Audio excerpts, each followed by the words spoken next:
I became interested in cryptocurrencies about 4 years ago. And like many, I've made typical mistakes and seen all the negatives.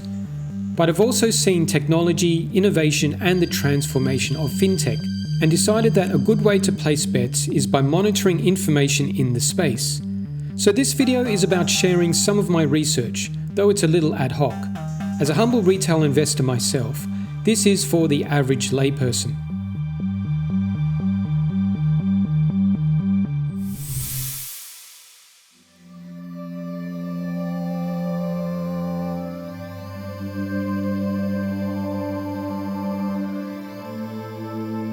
The whole reason Bitcoin was invented was because money is not backed by gold anymore and can be printed easily by central banks.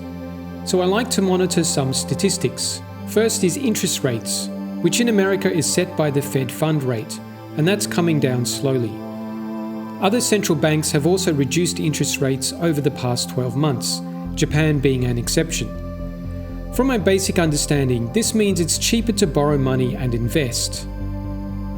Cryptocurrencies like Ethereum tend to reach highs when interest rates are near zero, so we have a long way to go yet. Another is M2 money supply, which measures the amount of cash in the economy. M2 increasing can be good for tech stocks and cryptocurrencies, which looks to be happening slowly. I also like to take snapshots of the US debt clock. It's a reminder that fiat is continuously being printed to pay off the increasing debt. On March 26, the US national debt was $36.6 trillion. Last year in November, it was $35.9 trillion. April last year, it was $34.6 trillion.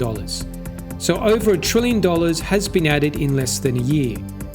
To put that in perspective, the whole market cap of Bitcoin is $1.6 trillion as of March 31st this year. There's also a page to keep track of other countries.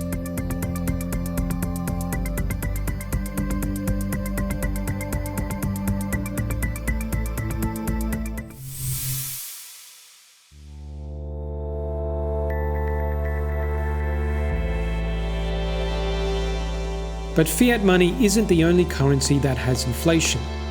The circulating supply of cryptocurrencies increases based on vesting schedules and token unlocks, as seen on dropstab.com.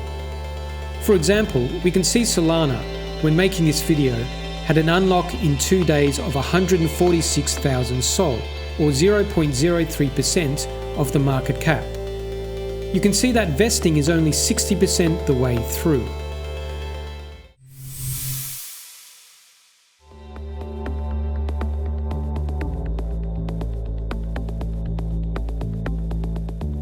Skynet.certic.com is one website I refer to regarding security.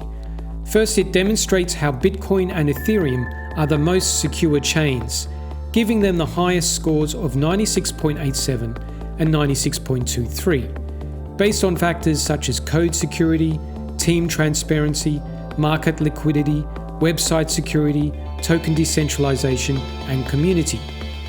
You can find details of individual projects.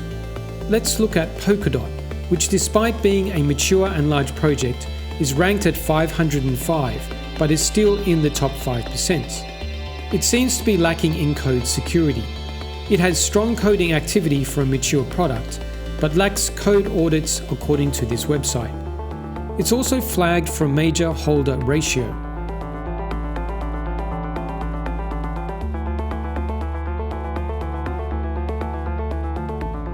However, DeFi Llama paints a different picture for Ethereum, as so many hacks involve Ethereum, perhaps testimony to its perceived value, with 7 of the last 15 hacks involving Ethereum or its Arbitrum Layer 2 chain. The largest hack was $1.4 billion on Ethereum on the Bybit exchange, involving Ethereum's Solidity language. So I've made a note on which chains hacks occur, and I've noticed Cardano, Polkadot, and Sui have been relatively hack-free over the last few months, but this may also be because they have smaller market caps.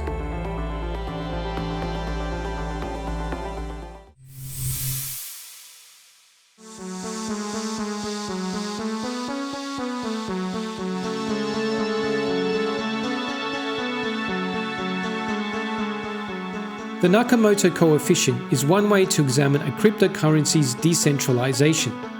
It measures the smallest number of independent entities that can act collectively to shut down a blockchain, which are often node operators on proof-of-stake chains. Polkadot stands out with a very high coefficient here. Note that Ethereum is not here, perhaps it's because it's more complicated. I've rated Cardano and Avalanche as more decentralized as well.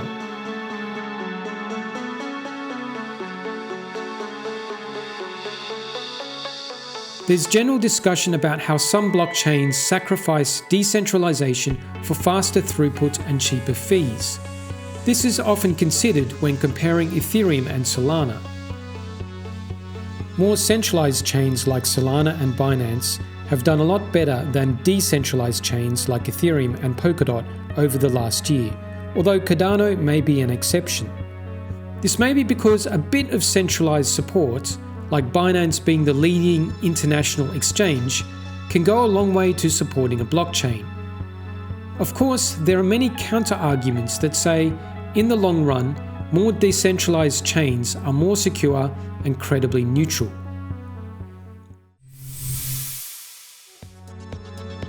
I may do more videos like this and share more research. If you found this useful, please like and subscribe and leave a comment. You can also check out the music Donak RV used in the background. Thanks for watching.